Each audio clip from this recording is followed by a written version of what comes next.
Dink's jeans were nearly dry by the time they reached the hotel. Mavis was waiting out front. "How was your lunch?" she asked. "Fine, thanks," Dink said. "We talked it over, and we think there's something fishy going on at the third floor of this hotel." Suddenly, Mavis began coughing. She held off her scarf in front of her mouth. Dink noticed that the letters on the scarf were tiny M's. "Are you okay?" he asked. "Should I run in and get you some water?" asked Josh. Mavis took her glasses and shook her head. "No, I'm fine. Thank you." Dear me, I don't know what happened. Now, what were you saying about the third floor? "We think Wallace Wallace may be up there," Ruth Rose said. She reminded Mavis about the smudged signature for room 302 and the do not disturb sign on the door. Mavis replaced her eyeglasses. "Mercy! What do you think we should do?" "Follow me," Dink said. For a second time, they all trooped into the hotel lobby. Mr. Linkletter watched them from behind the counter. "Hi, Dink." "Hi," Dink said. "Remember us?" "Vividly," Mr. Linkletter said. "Wallace Wallace checked into room 303, right?" "That is correct," said Mr. Linkletter. "Well, we talked to the maid who cleaned that room," Dink went on. "She told us no one slept in it." "You spoke to Olivia Nugent? When? How?" "We have our ways," Josh said. "So," Dink went on, "we think Wallace Wallace disappeared right in this hotel." "And Wallace Wallace is a very famous writer," Ruth Rose reminded Mr. Linkletter. "Millions of kids are waiting to read his next book," she added. Mr. Linkletter's sad eyes grew large. He swallowed his Adam's apple, bobbed up and down. He rubbed his forehead as though he had a headache. Then Dink told Mr. Linkletter about room 302.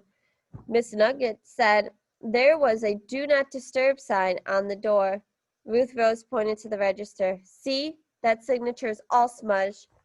"We think the kidnappers are hiding Wallace Wallace in that room," Josh said. At the word kidnappers, Mr. Linkletter closed his eyes. He opened a drawer, took out a bottle of headache pills, and put one on his tongue. Just to be on the safe side, perhaps we should check both rooms, Mr. Linkletter, Mavis said quietly. "It'll take just a minute," Dink said. "Very well, but this is the most unusual. Things run very smoothly at the Shangri-La." They all got into the elevator. No one spoke. Dink watched Mr. Linkletter jiggle. There you go. Jiggled a bunch of keys. Mr. Linkletter kept his eyes on the little narrow telling them which floor they were on. The elevator door opened on the third floor. Mr. Linkletter unlocked the room. "Most unusual," he muttered. The room was empty, spotless, clean. "Strange, very strange," Mr. Linkletter said.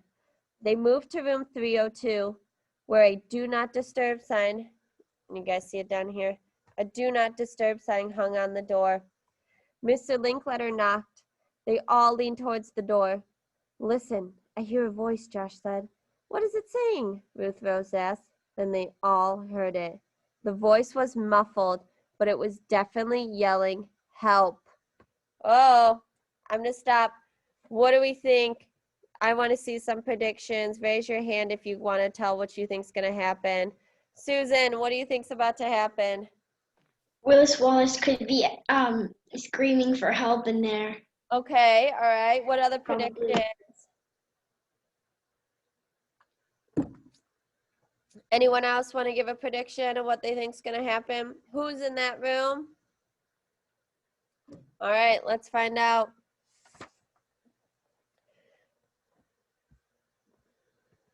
Oh, goodness. Mr. Linkletter unlocked the door and shoved it open. A man with curly blonde hair stared back at them. He was sitting in a chair with his feet tied in front of him. His arms were tied behind his back, a towel wrapped around his mouth.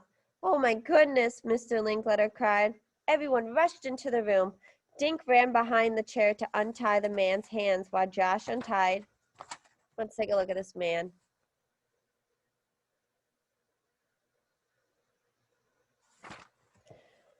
Mavis unwrapped the towel from his face. Thank goodness you got here, the man said. I'm Wallace Wallace. Someone knocked at my door last night. A voice said he was for room service. When I opened the door, two men dragged me in here and tied me up. He looked at Dink. You're Dink Duncan. I recognize your picture, you said. How'd you find me? We followed your itinerary, Dink said. He showed Mr. Wallace a sheet of paper. We got it from Mr. Paskey and used it as a trail. The trail led us to this room. I'm so sorry I missed the book signing, Wallace Wallace. As you could see, I was a bit tied up. He smiled, then rubbed his jaw. My mouth is sore from that towel. I can't believe I was kidnapped, and I can't wait to get back to my safe little cottage in Maine. Can you describe the two guys who kidnapped you? Dink said. We should tell Officer O'Fallon so he could try to find those. Wallace Wallace stared at Dink. The two guys? Oh, well, I don't think I'll... Hey! Ruth Rose suddenly yelled. Everyone looked at her. What's the matter? Asked Dink. You look funny, Ruth Rose. Ruth Rose was staring at the red scarf draped around Mavis's neck. She pointed at the man who had been tied up. You're not Wallace Wallace. Then she looked at Mavis Green. You are. Oh my goodness, what? I have goosebumps. So what did Ruth Rose just say? What did she say? What just happened? So Ruth Rose is not saying, now Ruth Rose is saying this guy isn't Wallace Wallace, even though this guy told us he was Wallace Wallace.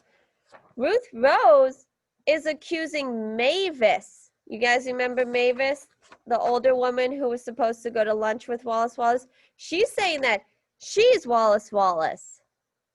Oh my goodness. Let's see what happens. Oh, I guess that's the end of the chapter. That's a quick chapter, guys. All right. So what do we think? Do we think that that guy tied up was Wallace Wallace? Do we think Mavis is actually Wallace Wallace? What do we think? Can you guys share with me what you guys are thinking?